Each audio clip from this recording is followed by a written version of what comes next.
on Monday, the 21st of August, with Michael, Nadia, and the jingle. And we've started some new texts today, right? With Micah, chapter 1, right at the beginning. So this is new. So what did you make of that? You said you'd looked something up. So he's actually, he's one of the minor prophets, and right. Jeremiah, who's considered a major prophet. A heavyweight.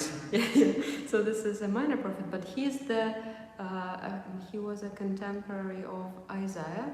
Right. And actually it makes sense because here at the very beginning he mentioned, so they say that he prophesied in the days of kings Jotham, Ahaz, and Hezekiah. And remember last week when we had special readings because of the Blessed Virgin Mary? Right. It was a passage from Isaiah. So right. Yes. And he was actually, what he was saying, that short reading, it was to King Ahaz. So yeah, it's the same. So we can see this way that he is indeed a contemporary of the major prophet. That's really interesting. Okay. And it's very interesting. He's also talking about the transgression, all this for the transgression of Jacob and for the sins of the house of Israel. So it's quite interesting. He talks about their kind of transgressions and their sins. Yeah. So he's mainly prophesying that about the future fall of Jerusalem, right? Judah. Yeah.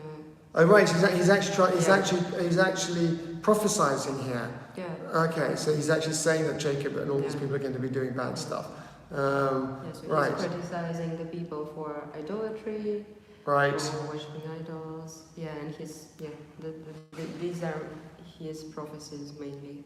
All her images shall be beaten to pieces. Yeah. All her wages shall be burned with fire, and all her idols I will lay waste. I love that, the idea of all these sort of false images, the false idols, and even wages and money will all be reduced to nothing, which is interesting. It's a very emotional passage. Yeah. Full of images. Yeah. And I like the way also says, for this I will lament and wail. Yeah. I will go barefoot and naked. I will make the ranges like the jackals in the morning, like the ostriches, which is really interesting. Yeah, that's interesting. Yeah. It would be, as you say, it would be interesting to hear Malcolm say something exactly. Like, because I didn't really understand this ostriches. The ostrich is interesting because one thinks of heads in sand, right? But it's interesting. For her wound is incurable, has come to Judah, has reached the gate of my people. Interesting.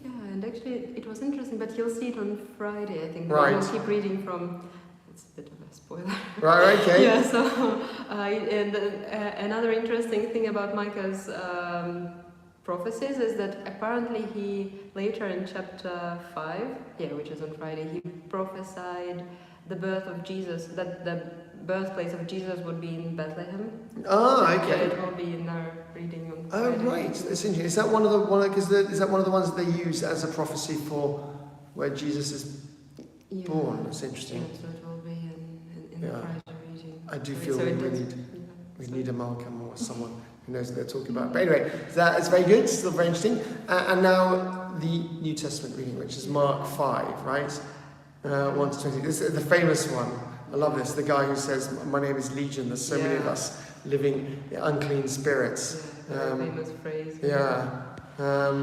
And then he casts them out into this herd of swine, which then rush into the lake, which is incredible. Yeah, again, very visual. Yeah, exactly. And there's this sort of madness, isn't there, inside this guy, which is then released into this massive herd.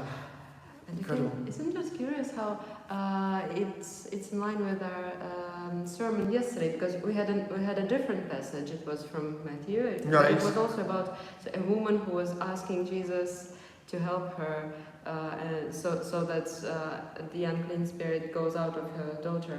So right. About this unclean spirit being somewhere and Jesus releasing it. It is interesting. I've often thought it shows you how unclean spirits can be so destructive.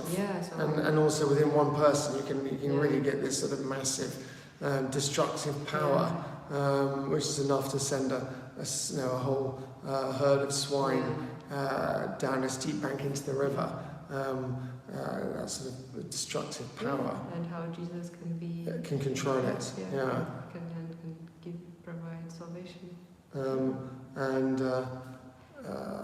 Essentially, and then at the end, they began to beg Jesus to leave their neighborhood as he was getting into the boat. The man who had been possessed begged him that he might be with him. But essentially, Jesus refused and said to him, "Go home to your friends and tell them how much the Lord has done for you and what mercy He's shown to you." It's quite interesting, this idea that we don't, the people that are, we don't all need to be with Jesus. He relies on other people. Yeah, to share the knowledge. To share the knowledge and to go out, not to follow Him, but to actually go out and talk about Him and say what they've seen and learned from Him, which is, I think, very interesting. Anyway. Yeah, in a way it's similar to what he says later to the apostles. Yeah. Right, exactly. I'm not always going to be here. Yeah. Anyway, okay, great. Is that enough? I think we said enough. Yes. Yeah, excellent. Maybe. Very interesting passages. In fact, aren't they always interesting? Yeah. Great. Have a wonderful Monday, a wonderful week, and see you tomorrow. All right. Bye.